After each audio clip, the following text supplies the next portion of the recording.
Hello and welcome to P M S classes. ನಾನು Ajith Kumar P M.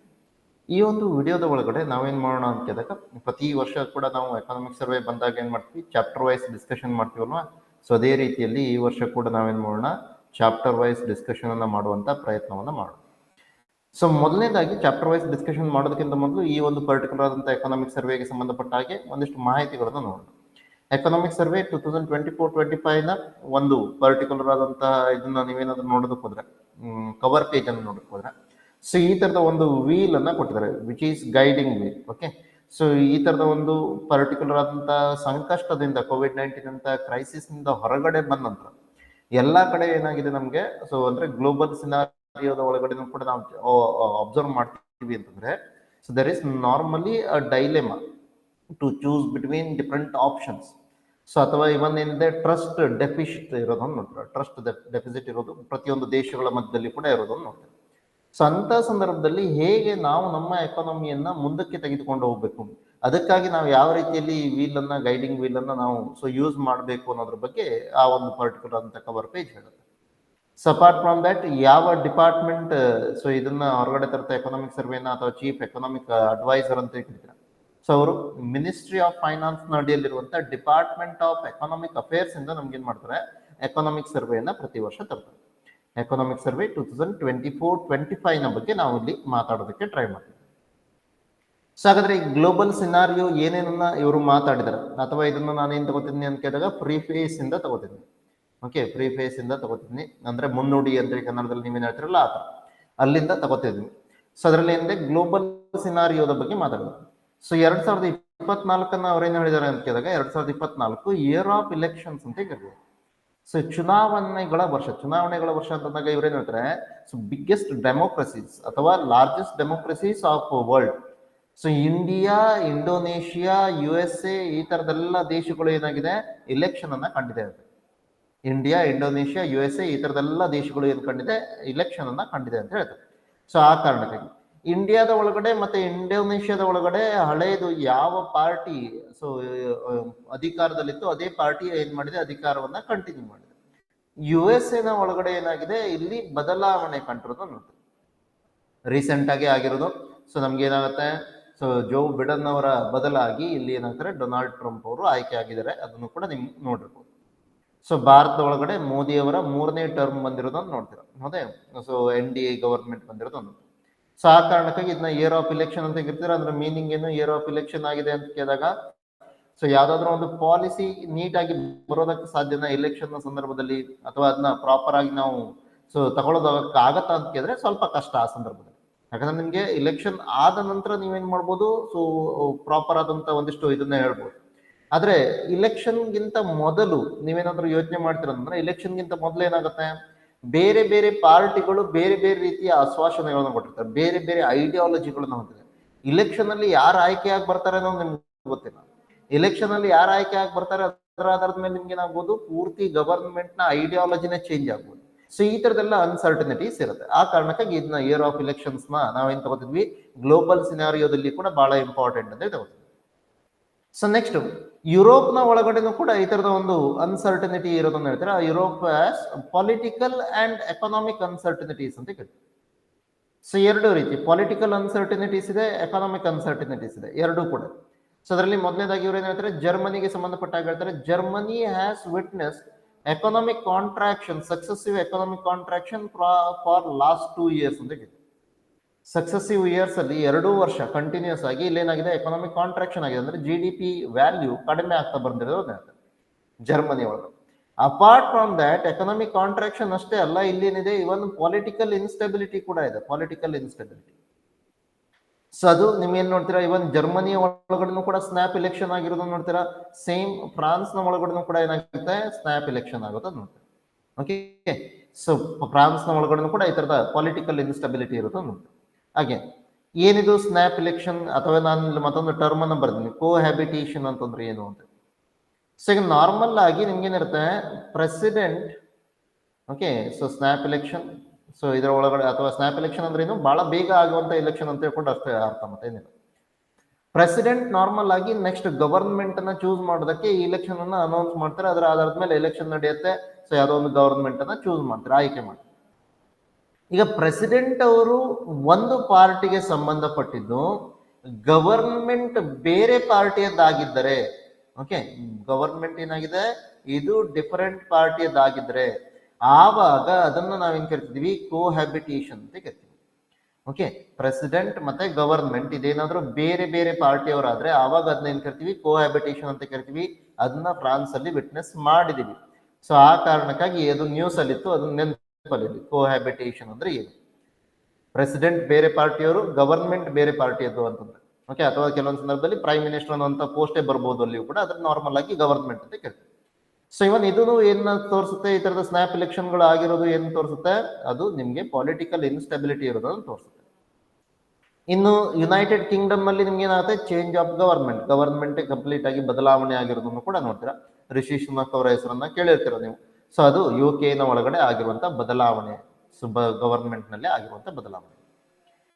ಇನ್ನು ಮತ್ತೆ ಅದನ್ನು ನೋಡ್ತೀರಾ ಗ್ಲೋಬಲ್ ಸಿನಾರಿಯೋದ ಒಳಗಡೆ ಅಥವಾ ಜಾಗತಿಕ ಮಟ್ಟದಲ್ಲಿ ನಾವು ನೋಡೋದಕ್ಕೆ ಹೋದ್ರೆ ಚೈನೀಸ್ ಎಕಾನಮಿಗೆ ಸಂಬಂಧಪಟ್ಟಾಗಿ ನೋಡ್ತೀವಿ. ಚೈನೀಸ್ ಎಕಾನಮಿ ಏನಾಗಿದೆ ಪೋಸ್ಟ್ ಕೋವಿಡ್.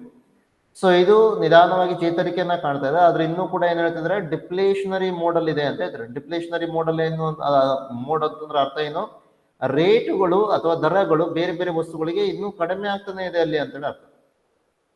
ಈಗ ಕಡಿಮೆ ಆಗ್ತಿದೆ, ಡಿಪ್ಲೇಷನ್ ಇದೆ ಅಂತಂದ್ರೆ ಅವಾಗ ಎಕ್ಸ್ಪೋರ್ಟ್ಗೆ ಏನಾಗುತ್ತೆ, ಇಂಟರ್ನ್ಯಾಷನಲ್ ಟ್ರೇಡ್ ಏನಾಗುತ್ತೆ, ಇಂಟರ್ನ್ಯಾಷನಲ್ ಟ್ರೇಡ್ ಜಾಸ್ತಿ ಆಗುತ್ತೆ. ನೆನಪಲ್ಲಿ ಕಡಿಮೆ ದರದ ಯಾವುದೋ ವಸ್ತುವನ್ನ ನೀವು ಮಾರಾಟ ಮಾಡ್ತೀರಾ ಅಂದ್ರೆ ಅಂತಾರಾಷ್ಟ್ರೀಯ ಮಾರುಕಟ್ಟೆಯಲ್ಲಿಯೂ ಕೂಡ ಅದರ ದರ ಕಡಿಮೆ ಇರುತ್ತೆ. ಯಾವಾಗ ದರ ಕಡಿಮೆ ಇರುತ್ತೋ ಅದನ್ನ ನಾವೇನ್ ಮಾಡ್ತೀವಿ, ಹೆಚ್ಚೆಚ್ಚಾಗಿ ಪರ್ಚೇಸ್ ಮಾಡ್ತೀವಿ.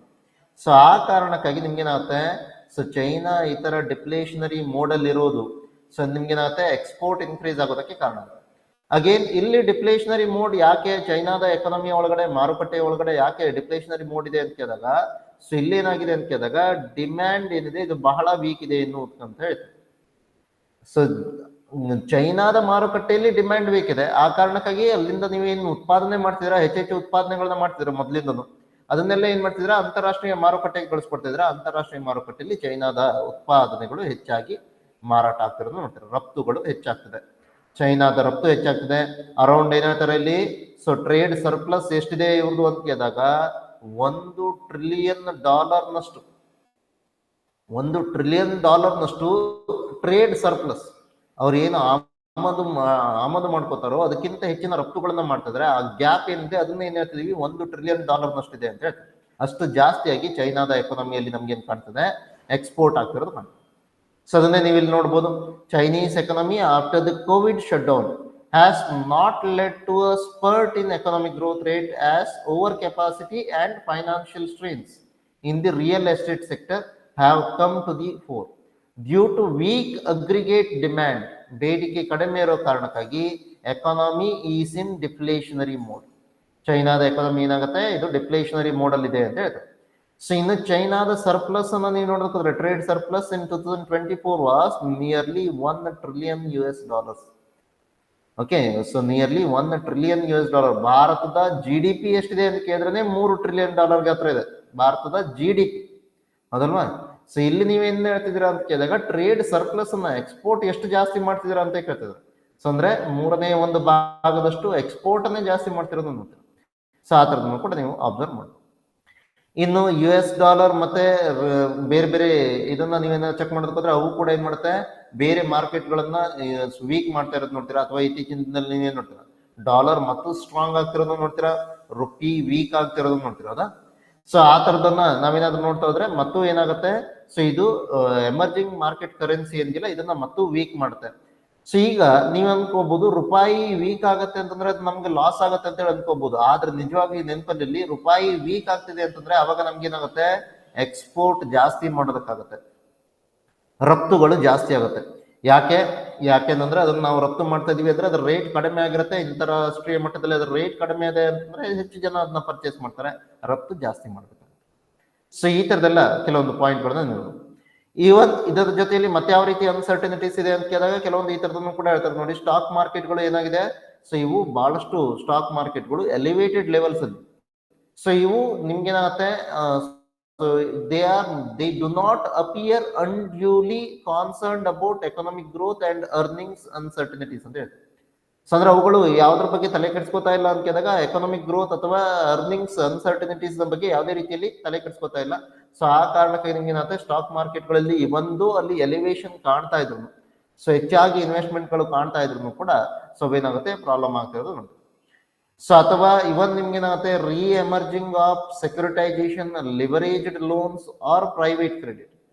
ಸೊ ಈ ತರದ ಲೋನ್ಗಳನ್ನ ಹೆಚ್ಚಾಗಿ ತೆಗೆದುಕೊಳ್ಳೋದಕ್ಕೆ ಟ್ರೈ ಮಾಡ್ತಿದ್ವಿ. ಎಲ್ಲೋ ಒಂದ್ ಕಡೆ ಮತ್ತೆ ನಮ್ಗೆ ಏನಾಗುತ್ತೆ, ಸೊ ಅಲ್ಲಿಗೆ ನಾವು ಆರ್ಗನೈಸ್ಡ್ ಕ್ರೆಡಿಟ್ ಸಿಸ್ಟಮ್ ನಿಂದಾಗಿ ಅನ್ಆರ್ಗನೈಸ್ಡ್ ಕ್ರೆಡಿಟ್ ಸಿಸ್ಟಮ್ಗೆ ಹೋಗುವಂತ ಸಾಧ್ಯತೆಗಳು ಕೂಡ ಕಾಣುತ್ತೆ ಅಂತ ಹೇಳ್ತಾರೆ. ಸೊ ಆ ತರದ ಕಾನ್ಸರ್ನ್ಗಳು ಕೂಡ ನಮ್ಗೆ ಕಾಣ್ತಾ ಇದೆ ಅಂತ ಹೇಳ್ತಾರೆ. ಸೊ ಇನ್ ನೆಕ್ಸ್ಟ್ ಒಂದು ಪರ್ಟಿಕ್ಯುಲರ್ ಅಂತ ರಿಪೋರ್ಟ್ ಅನ್ನ ಇವರು ಹೈಲೈಟ್ ಮಾಡಿದ್ರೆ, ಅಗೇನ್ ನೀವೇನಾದ್ರೂ ಮೇನ್ಸ್ ಅಲ್ಲಿ ಆನ್ಸರ್ ರೈಟಿಂಗ್ ಮಾಡ್ತಿದ್ರೆ ಅಂತಂದ್ರೆ ಈ ತರದ ಎಲ್ಲ ಕೆಲವೊಂದು ಹೆಸರುಗಳನ್ನ ಯೂಸ್ ಮಾಡಿದ್ರೆ ನಿಮ್ಗೆ ಏನಾಗುತ್ತೆ, ಸೊ ಅದರ ಆನ್ಸರ್ ನ ವೇಟೇಜ್ ಜಾಸ್ತಿ ಆಗುತ್ತೆ. ಅದಕ್ಕಾಗಿ ಹೇಳ್ತಾರೆ the future of European competitiveness ಅನ್ನೋದು ಒಂದು ರಿಪೋರ್ಟ್. ಅದನ್ನ ಕೊಟ್ಟವರು ಏನು, ಮಾರಿಯೋ ಡ್ರಾಹಿ ಅಂತ ಕರೀತಾರೆ. ಸೊ ಇವರು ಹೇಳ್ತಾರೆ the European Union also benefited from a favourable global environment, world trade bargain under multilateral rules, the safety of the US security umbrella freed up defense budgets to spend on other priorities. In a world of stable geopolitics, we had no reason to be concerned about rising dependencies on countries we expected to remain our friends. But the foundations on which we built are now being shaken. The previous global paradigm is fading. The era of rapid world trade growth looks to have passed, with EU companies facing both greater competition from abroad and lower access to overseas market. So ಇದನ್ನ ಅರ್ಥ ಮಾಡ್ಕೊಳ್ಳಿ. European union ಒಳಗಡೆ ನಿಮ್ಗೆ ಬಹಳಷ್ಟು ದೇಶಗಳು ಯಾವ ತರ ಇದೆ ಅಂತ ಕೇಳಿದಾಗ ಬೇರೆ ದೇಶಗಳನ್ನ ಆಳ್ವಿಕೆ ಮಾಡಿರೋದನ್ನು ಕೂಡ ನೀವು ನೋಡ್ತೀರಾ, ಹೌದಾ? ಸೊ ಅದೇ ಜೊತೆಯಲ್ಲಿ ನೀವೇನ್ ಮಾಡ್ತೀರಾ, ಎಲ್ಲಾ ದೇಶಗಳ ಜೊತೆಯಲ್ಲಿ ಒಳ್ಳೆಯ ಒಂದು ಸಂಬಂಧವನ್ನ ಇಟ್ಕೊಂಡು ಅವುಗಳು ಕೆಲಸ ಮಾಡ್ತಾ ಇದ್ವು. ಸೊ ಈ ಇಂಡಸ್ಟ್ರಿಯಲ್ ರೆವಲ್ಯೂಷನ್ ನಂತರದಲ್ಲಂತೂ ಯುರೋಪಿಯನ್ ಯೂನಿಯನ್ ಏನ್ ಮಾಡುತ್ತೆ, ಹೆಚ್ಚೆಚ್ಚಾಗಿ ಉತ್ಪಾದನೆಗಳನ್ನ ಮಾಡೋದಕ್ಕೆ ಟ್ರೈ ಮಾಡುತ್ತೆ, ಅದನ್ನ ಸೊ ಜಾಗತಿಕ ಮಾರುಕಟ್ಟೆಯಲ್ಲಿ ಮಾರಾಟ ಮಾಡೋದಕ್ಕೆ ಟ್ರೈ ಮಾಡುತ್ತೆ. ಸೊ ಈಗ ಏನಾಗ್ತಿದೆ ಅಂತ ಕೇಳಿದಾಗ ಈಗ ಆ ತರದ ಒಂದು ಕತೆ ಇಲ್ಲ. ಸೊ ಗ್ಲೋಬಲ್ ಟ್ರೇಡ್ ಏನಾಗ್ತಿದೆ, ಇದು ಜಾಸ್ತಿ ಆಗ್ತಾ ಇಲ್ಲ, ಅದರ ಬದಲಾಗಿ ಏನಾಗ್ತಿದೆ, ಕಾಂಪಿಟೇಟಿವ್ನೆಸ್ ಜಾಸ್ತಿ ಆಗ್ತದೆ. ಯುರೋಪಿಯನ್ ಯೂನಿಯನ್ ಇದೇನ್ ಮಾಡ್ಬೇಕಾಗತ್ತೆ, ಚೈನಾ ಭಾರತದಂತ ಪ್ರಾಡಕ್ಟ್ ಗಳ ಜೊತೆಯಲ್ಲಿ ತಾನು ಕೂಡ ಕಾಂಪಿಟೇಷನ್ ಮಾಡ್ಬೇಕು. ಸೊ ಆದ್ರೆ ಈ ಕಾಂಪಿಟೇಷನ್ ನ ಒಳಗಡೆ ನೀವೇನ್ ನೋಡ್ತೀರಾ, ಚೈನಾ ಭಾರತದಂತಹ ದೇಶಗಳು ಇವು ಟಾಪ್ ಅಲ್ಲಿ ಇದೆ ಹೊರತು ಯುರೋಪಿಯನ್ ಯೂನಿಯನ್ ಇದೇನಾಗಿದೆ, ಸೊ ಚೆನ್ನಾಗಿ ಪರ್ಫಾರ್ಮ್ ಅನ್ನ ಮಾಡ್ತಾ ಇಲ್ಲ.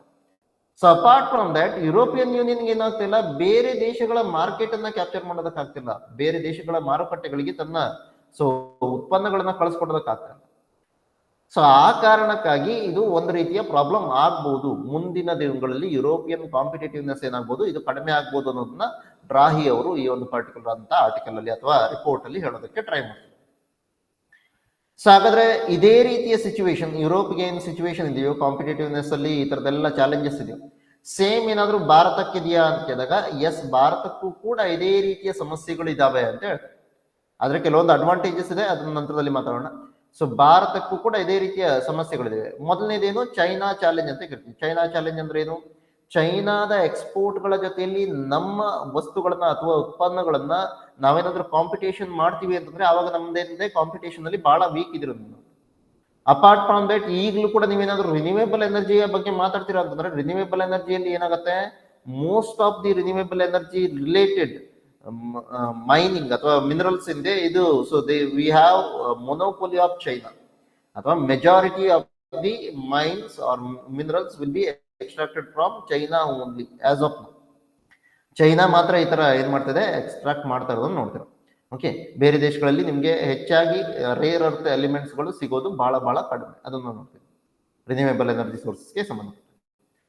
ಸೊ ಇನ್ ನೆಕ್ಸ್ಟ್ ಬರ್ತಾ ಹಾಗಾದ್ರೆ ಇಂಡಿಯಾಗೆ ಅಡ್ವಾಂಟೇಜಸ್ ಏನಿದೆ ಅಂತ ಕೇಳಿದಾಗ, ಇಂಡಿಯಾದಲ್ಲಿ ಏನಿದೆ, ಸೊ ಒಂದು ಪಾಪ್ಯುಲೇಷನ್, ಡೆಮೋಗ್ರಾಫಿಕ್ ಡಿವಿಡೆಂಡ್ ಜಾಸ್ತಿ ಇರೋದನ್ನ ಹೇಳ್ತೀರಾ. ಓಕೆ, ಸೊ ಡೆಮೋಗ್ರಾಫಿಕ್ ಡಿವಿಡೆಂಡ್ ಜಾಸ್ತಿ ಇರೋದು, ಎಮರ್ಜಿಂಗ್ ಕಂಟ್ರಿ ಆಗಿರೋದು. ಭಾರತ ಏನಾಗುತ್ತೆ, ಇದು ಎಮರ್ಜಿಂಗ್ ಕಂಟ್ರಿ ಅಂತಾನೆ ಕನ್ಸಿಡರ್ ಮಾಡ್ತೀವಿ, ಅಥವಾ ಡೆವಲಪಿಂಗ್ ಕಂಟ್ರಿ ಆಗಿರೋದು. ಆದ್ರೆ ಯುರೋಪಿಯನ್ ಯೂನಿಯನ್ ಏನಾಗುತ್ತೆ, ಡೆವಲಪ್ಡ್ ನೇಷನ್ ಅಲ್ಲಿ ಬರುತ್ತೆ. ಸೊ ಆ ಕಾರಣಕ್ಕೆ ಡೆವಲಪ್ಡ್ ಕಂಟ್ರಿಗಳ ಒಳಗಡೆ ಬರುತ್ತೆ. ಇಂಡಿಯಾ ಎಮರ್ಜಿಂಗ್ ಆಗ್ತಾ ಇರೋದು, ಮತ್ತೆ ಅದರ ಜೊತೆಯಲ್ಲಿ ಏನಿದೆ, ಭಾರತದಲ್ಲಿರುವಂತಹ ಡೆಮೋಗ್ರಾಫಿಕ್ ಡಿವಿಡೆಂಟ್ ಆಗಿರ್ಬೋದು. ಸೊ ಇವೆಲ್ಲವುಗಳು ನಮ್ಗೆ ಏನಾಗುತ್ತೆ, ಅಡ್ವಾಂಟೇಜ್ ಆಗುತ್ತೆ. ಸೇಮ್ ಯುರೋಪ್ನ ರೀತಿಯಲ್ಲೇ ನಾವು ಕೂಡ ಸಮಸ್ಯೆಯನ್ನ ಸೊ ಎದುರಿಸ್ತಾ ಇದ್ರು ಕೂಡ ನಮ್ಮಲ್ಲಿ ಕೆಲವೊಂದು ಅಡ್ವಾಂಟೇಜಸ್ ಇದೆ, ಅದನ್ನ ಯೂಸ್ ಮಾಡ್ಬೇಕು ಅಂತ ಹೇಳ್ತಾರೆ. ಹಾಗಾದ್ರೆ ಅದಕ್ಕಾಗಿ ಏನೇನು ಮಾಡ್ಬೋದು ಅಂತ ಕೇಳಿದಾಗ ಅಟ್ರಾಕ್ಟಿಂಗ್ ಇನ್ವೆಸ್ಟ್ಮೆಂಟ್ಸ್, ಭಾರತಕ್ಕೆ ಹೆಚ್ಚೆಚ್ಚು ಹೂಡಿಕೆಗಳು ಬರೋ ತರ ಅಟ್ರಾಕ್ಟ್ ಮಾಡಬೇಕು, ಆಕರ್ಷಣೆ ಮಾಡಬೇಕು ಅಂತ ಹೇಳ್ತಾರೆ. ಸೊ ಅದನ್ನ ಬಿಟ್ಟು ಕ್ಲೈಮೇಟ್ ಚೇಂಜ್ ಮತ್ತೆ ಎನರ್ಜಿ ಟ್ರಾನ್ಸಿಷನ್ ಒಳಗಡೆ ಬೇರೆ ದೇಶಗಳು ಯಾವ ರೀತಿಯಲ್ಲಿ ಮಾಡ್ತಾ ಇದೆಯೋ ಆ ತರ ನಾವು ಮಾಡೋದಕ್ಕೆ ಹೋಗಲ್ಲ. ನಾವೇನ್ ಮಾಡ್ತೀವಿ, ಕೇರ್ಫುಲ್ ಅಪ್ರೋಚ್ ಅನ್ನ ಯೂಸ್ ಮಾಡ್ತೀವಿ ಅಂತ ಹೇಳ್ತಾರೆ. ಕೇರ್ಫುಲ್ ಅಪ್ರೋಚ್ ಯಾವ ತರ? ಸೊ ನೀವು ಲಾಸ್ಟ್ ಬಜೆಟ್ ನ ಒಳಗಡೆ ಕೂಡ ನೋಡಿದ್ವಿ, ಮಿಷನ್ ಲೈಫ್ ಅಂತ ಹೇಳ್ಕೊಂಡು ಒಂದು ಇನಿಷಿಯೇಟಿವ್ ಅನ್ನ ತಂದ್ವಿ, ಲೈಫ್ ಸ್ಟೈಲ್ ಫಾರ್ ಎನ್ವಿರಾನ್ಮೆಂಟ್ ಅಂತ. ಅದರಲ್ಲಿ ಏನ್ ಮಾಡ್ತೀವಿ ಅಂತ ಕೇಳಿದಾಗ ನಮ್ಮ ಜೀವನ ಶೈಲಿಯನ್ನೇ ಬದಲಾವಣೆ ಮಾಡ್ಕೊಳ್ಳುವಂಥದ್ದು ಮೈಂಡ್ಫುಲ್ ಕನ್ಸಂಪ್ಷನ್ಸ್ ನ ಬಗ್ಗೆ ಮಾತಾಡ್ತೀವಿ.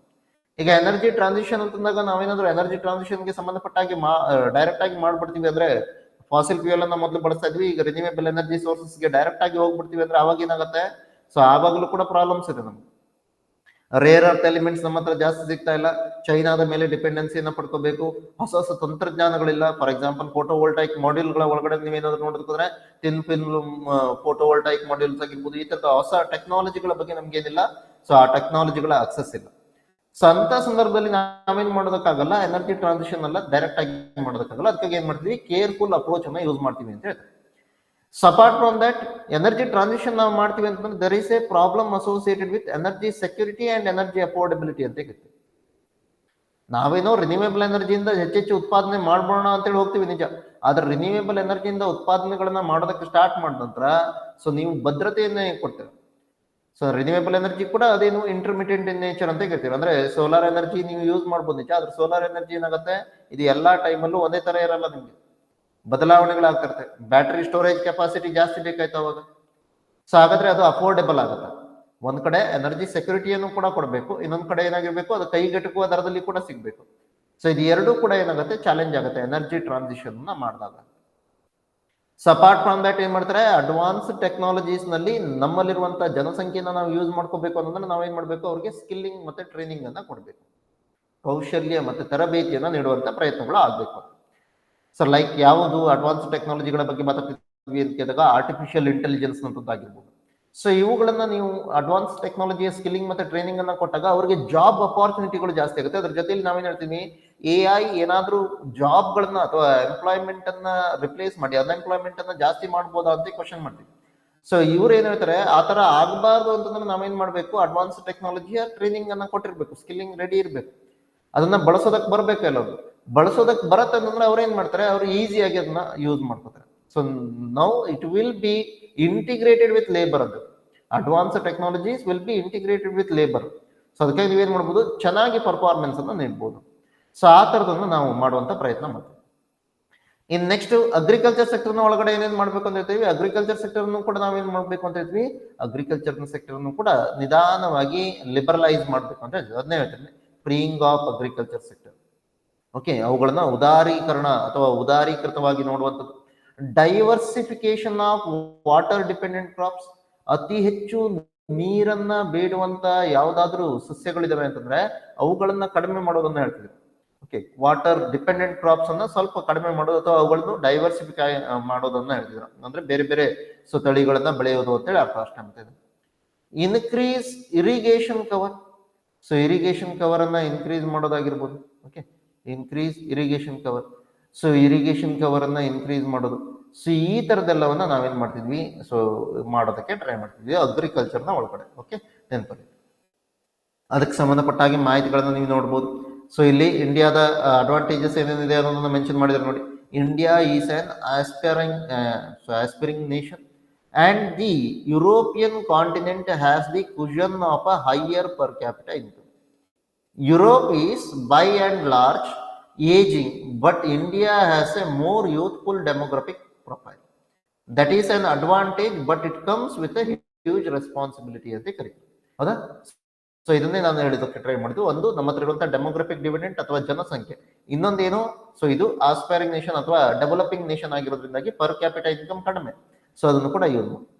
ಚೈನಾ ಚಾಲೆಂಜ್ ಬಗ್ಗೆ ಮಾತಾಡಿದ್ವಿ. ಓಕೆ, ಸೊ ಅದೇ ರೀತಿಯಲ್ಲಿ ಮತ್ತೆ ಯಾವ್ಯಾವ ರೀತಿಯ ಬದಲಾವಣೆಗಳನ್ನ ಮಾಡೋದಕ್ಕೆ ಟ್ರೈ ಮಾಡಿದ್ವಿ ಅನ್ನೋದನ್ನ ನೋಡಿದ್ವಿ. ಸೊ ಅದೆಲ್ಲವನ್ನ ನಾವು ಆಲ್ರೆಡಿ ಡಿಸ್ಕಷನ್ ಮಾಡಿದ್ವಿ. ಓಕೆ, ಸೊ ಅವುಗಳನ್ನೇ ಮತ್ತೊಂದ್ಸಲ ನೋಡ್ಬೋದು. ಇನ್ ನೆಕ್ಸ್ಟ್, ಸೊ ಇದನ್ನ ಒಂದ್ಸಲ ನೀವೇನ್ ಮಾಡ್ಬೇಕು, ನಂತರದಲ್ಲ ಮತ್ತೆ PDF ಅನ್ನು ಕೂಡ ಅಪ್ಲೋಡ್ ಮಾಡಿರ್ತೀನಿ. ಆ PDF ಅನ್ನು ಒಂದ್ಸಲ ಡಿಟೇಲ್ ಆಗಿ ನೀವು ನೋಡೋದಕ್ಕೆ ಟ್ರೈ ಮಾಡ್ಬೇಕು. ಓಕೆ, ಝೂಮ್ ಮಾಡ್ಕೊಂಡು ನೋಡ್ಬೇಕು. ಈಗ ನಾವು ಏನ್ ಡಿಸ್ಕಷನ್ ಮಾಡಿದ್ವಲ್ಲ ಅದ್ರ ಬಗ್ಗೆನೇ ಇದೆ. ಅಡ್ವಾನ್ಸ್ ಟೆಕ್ನಾಲಜಿಯಲ್ಲಿ ಹೇಗೆ ನಾವು ಟ್ರೈನಿಂಗ್ ಅನ್ನ ಕೊಡ್ಬೋದು ಅಥವಾ ಅದಕ್ಕೆ ಸಂಬಂಧಪಟ್ಟಾಗ ಏನೇನು ಮಾಡ್ಬೋದು. ಸೊ ಇಲ್ಲೆಲ್ಲ ಹೈಲೈಟ್ ಮಾಡಿರುವಂತ ಟಾಪಿಕ್ಸ್ ಏನಿದೆ ಅದನ್ನ ನಾವು ಆಲ್ರೆಡಿ ಡಿಸ್ಕಸ್ ಮಾಡಿದೀವಿ.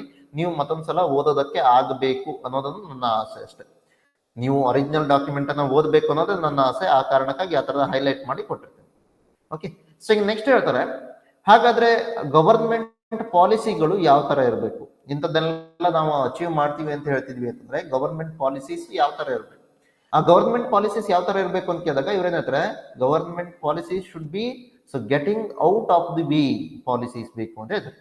ಅಗೇನ್ ಎರಡು ರೀತಿಯ ಪಾಲಿಸಿಗಳನ್ನ ಹೇಳ್ತಿದ್ರು ನೋಡಿ, ಒಂದು ಬಿಸ್ನೆಸ್ ಆಸ್ ಯೂಶುವಲ್, ಇನ್ನೊಂದೇನು getting out of the way ಅಂತ. ಬಿಸ್ನೆಸ್ ಆಸ್ ಯೂಶುವಲ್ ಅಂತಂದಾಗೇನು ಒಂದ್ ರೀತಿಯಲ್ಲಿ ಸಾಂಪ್ರದಾಯಿಕವಾಗಿರೋ ಇಲ್ಲಿಯ ತನಕ ಯಾವ ರೀತಿ ನಡ್ಕೊಂಡು ಬಂದಿಯೋ ಅದೇ ರೀತಿ ನಡ್ಸ್ಕೊಂಡು ಹೋಗ್ತೀವಿ ಅಂತಂದ್ರೆ ಅದನ್ನ ಬಿಸ್ನೆಸ್ ಆಸ್ ಯೂಶುವಲ್ ಅಂತ ಕರಿತೀವಿ. ಇದು getting out of the way ಅಂತಂದ್ರೆ ಏನು, ಹಳೆಯ ದಾರಿಯನ್ನ ಬಿಟ್ಟು ಹೊಸ ದಾರಿಯನ್ನ ಹುಡುಕೋದನ್ನ ಹೇಳ್ತೀವಿ. Getting out of the way ಅಂತ ಹೇಳ್ತಿದ್ರು ಪಾಲಿಸಿ ಅವರು. ಸೊ ಇನ್ನು ಇಂಡಿಯಾದಲ್ಲಿ ಈ ತರದ ಪಾಲಿಸಿ ಯಾಕೆ ಬಹಳ ಕಷ್ಟ ಅಂತ ಕೇಳಿದಾಗ ಇವರೊಂದು ಎಕ್ಸಾಂಪಲ್ ಅನ್ನ ಕೊಡ್ತಾರೆ. ಎಕ್ಸಾಂಪಲ್ ಏನು, ಭಾರತದಲ್ಲಿ ನಾವು ನಾರ್ಮಲ್ ಆಗಿ ಯಾವ ರೀತಿಯ ಬಿಸ್ನೆಸ್ ಅನ್ನ ಮಾಡೋದಕ್ಕೆ ಟ್ರೈ ಮಾಡ್ತೀವಿ ಅಂತ ಕೇಳಿದಾಗ ಆ ಬಿಸ್ನೆಸ್ ನಲ್ಲಿ ನಿಮ್ಗೇನಿರ್ಬೇಕು, ಒಂದು ಕಾಸ್ಟ್ ಆಧಾರದಲ್ಲೋ, ರಿಲಿಜನ್ ಆಧಾರದಲ್ಲೋ ಅಥವಾ ರೀಜನ್ ಆಧಾರದಲ್ಲೋ ಇಲ್ಲೇನೋ ಕನೆಕ್ಷನ್ ಇದ್ರೆ ಮಾತ್ರ ಅದರ ಆಧಾರದ ಮೇಲೆ ನಾವೇನ್ ಮಾಡ್ತೀವಿ, ಬಿಸ್ನೆಸ್ ಅನ್ನ ಮಾಡ್ತೀವಿ. ನಾರ್ಮಲ್ ಆಗಿ so we don't trust stranger's ಅಂತ ಹೇಳ್ತೀವಿ. ಓಕೆ, ನಮ್ಗೆ ಗೊತ್ತಿಲ್ಲದೆ ಇರುವಂತ ವ್ಯಕ್ತಿಯನ್ನ ನಾವು ಯಾವುದೇ ಕಾರಣಕ್ಕೂ ಕೂಡ ಏನ್ ಮಾಡಲ್ಲ, ಸೊ ಟ್ರಸ್ಟ್ ಮಾಡಲ್ಲ ಅಂತ ಹೇಳ್ತೀವಿ. ಫಾರ್ ಎಕ್ಸಾಂಪಲ್ ಥಿಂಕ್ ಮಾಡಿ, ಈಗ ನೀವೇ ಏನೋ ಒಂದು ಬಿಸ್ನೆಸ್ ಪ್ಲಾನ್ ಅನ್ನ ಹೊಂದಿದ್ದೀರಾ, ಆ ಬಿಸ್ನೆಸ್ ಪ್ಲಾನ್ ಅನ್ನ ನೀವೇನ್ ಮಾಡ್ಬೇಕು ಅಂತಿದ್ದೀರಾ, ಆ ಬಿಸ್ನೆಸ್ ಅನ್ನ ಮಾಡ್ಬೇಕು ಅಂತ ಹೇಳಿ ಅನ್ಕೋತಿದ್ದೀರಾ. ಆದ್ರೆ ಈ ತರ ಬಿಸ್ನೆಸ್ ಅನ್ನ ಮಾಡ್ಬೇಕು ಅಂತ ಹೇಳಿ ನೀವು ಅಂದ್ಕೊಂಡಾಗ ಮೊದಲನೇದಾಗಿ ನಿಮ್ಗೆ ಆಪ್ಷನ್ ಕಾಣೋದೇನು, ನಿಮ್ಮ ರಿಲೇಟಿವ್ಸ್ ಅಥವಾ ನಿಮ್ಮ ಸೊ ಯಾರು ಫ್ರೆಂಡ್ಸ್, ಹೌದಾ, ಸೊ ಆಪ್ಷನ್ ಆಗಿ ಕಾಣೋದು. ಈಗ ಇದನ್ನ ನೀವು ನೋಡೋದಕ್ಕೆ ಹೋದ್ರೆ ಇಲ್ಲಿ ಏನಿಲ್ಲ, ಸೊ ಈ ತರ ನೀವು ನಿಮ್ಮ ಬಹಳ ಹತ್ರದವ್ರನ್ನ ಈ ತರ ತಗೊಂಡಿದ್ದೀರಾ ಅಂತಂದ್ರೆ ನಾರ್ಮಲ್ ಆಗಿ there is no legal contract. So trust ಯಾವ ತರ ಇದೆ ಅಂತ ಕೇಳಿದಾಗ ಲೀಗಲ್ ಕಾಂಟ್ರಾಕ್ಟ್ ಇರಲ್ಲ ಅಂತ. ಟ್ರಸ್ಟ್ ಯಾವ ತರ ಇರುತ್ತೆ ಅಂತ ಕೇಳಿದಾಗ ನನ್ನ ಫ್ರೆಂಡ್ ಅಲ್ವಾ, ಆ ಕಾರಣಕ್ಕಾಗಿ ಏನೋ ಪ್ರಾಬ್ಲಮ್ ಆಗಲ್ಲ, ನಾವಿಬ್ರು ಸೇರಿ ಈ ಬಿಸ್ನೆಸ್ ಅನ್ನ ಮಾಡ್ಬೋದು. ನಾರ್ಮಲ್ ಆಗಿ ಲೀಗಲ್ ಕಾಂಟ್ರಾಕ್ಟ್ ಮಾಡದೇನೆ ಮಾಡೋದಕ್ಕೆ ಟ್ರೈ ಮಾಡ್ತೀವಿ, ಹೌದಲ್ಲ. ಆದ್ರೆ ಸ್ಟ್ರೇಂಜರ್ಸ್ ಜೊತೆಯಲ್ಲಿ ನೀವು ಈ ತರ ಮಾಡೋದಕ್ಕೆ ಹೋದ್ರೆ, ನಿಮ್ಗೆ ಯಾರು ಅನ್ನೋದು ಗುರ್ತೇ ಇಲ್ಲ ಅಂತಂದಾಗ ಅಂತವ್ರ ಜೊತೆಯಲ್ಲಿ ನೀವು ಮಾಡೋದಕ್ಕೆ ಹೋದ್ರೆ ಅವಾಗ ನಿಮ್ಗೆ ಏನಾಗುತ್ತೆ, ಸೊ ಆವಾಗ ನಿಮ್ಗೆ ಲೀಗಲ್ ಕಾಂಟ್ರಾಕ್ಟ್ ಇರ್ಬೇಕಾಗುತ್ತೆ. ಈಗ ಇಂಡಿಯನ್ ಸೊಸೈಟಿ ಹೇಗಿದೆ ಅಂತ ಕೇಳಿದಾಗ ಇದು ಪ್ರತಿ ಸಲನೂ ಈ ತರ ತಮ್ಗೆ ಬಹಳ ಹತ್ತಿರದವರು ಯಾರಿದಾರೋ ಅವರ ಜೊತೆಯಲ್ಲೇ ಈ ತರದ ಬಿಸ್ನೆಸ್ ಗಳನ್ನ ಮಾಡ್ತಾ ಇರೋದ್ರಿಂದಾಗಿ ಸೊ ಅದಕ್ಕೆ ಲೀಗಲ್ ಕಾಂಟ್ರಾಕ್ಟ್ ಯಾವ ತರ ಇರಬೇಕು ಅನ್ನೋದನ್ನ ತಿಳ್ಕೊಳ್ಳುವಂತ ಸೊ ಅಥವಾ ಲೀಗಲ್ ಕಾಂಟ್ರಾಕ್ಟ್ ಯಾವ ತರ ಇರಬೇಕು, ಯಾವ ರೀತಿಯ ಮೋಸಗಳು ಆಗಬಹುದು, ಅದರಿಂದ ಹೇಗೆ ನಾವು ನಮ್ಮನ್ನ ರಕ್ಷಿಸಿಕೊಳ್ಬೇಕು, ಇವುಗಳ ಬಗ್ಗಿನ ಮಾಹಿತಿ ಬಹಳ ಕಡಿಮೆ. ಅಥವಾ ಈ ತರ ಅಬ್ಸರ್ವ್ ಮಾಡಿದ್ವಿ, ಸೊ ಫ್ರೆಂಡ್ಸ್ ಜೊತೆನೋ ರಿಲೇಟಿವ್ಸ್ ಜೊತೆನೋ ಬಿಸ್ನೆಸ್ ಏನೋ ಓಪನ್ ಮಾಡ್ತೀರಾ, ಆದ್ರೆ ಬಿಸ್ನೆಸ್ ಅಲ್ಲಿ ನಿಮ್ಗೆ ಕೈ ಕೊಡೋರು ಯಾರು ಅಂತ ಕೇಳಿದ್ರೆ ಅವರೇ ಬಿಸ್ನೆಸ್ ಅಲ್ಲಿ ಕೈ ಕೊಡ್ತಾರೆ, ಅದಲ್ವಾ, ರಿಲೇಟಿವ್ಸ್ ಮತ್ತೆ ಫ್ರೆಂಡ್ಸ್.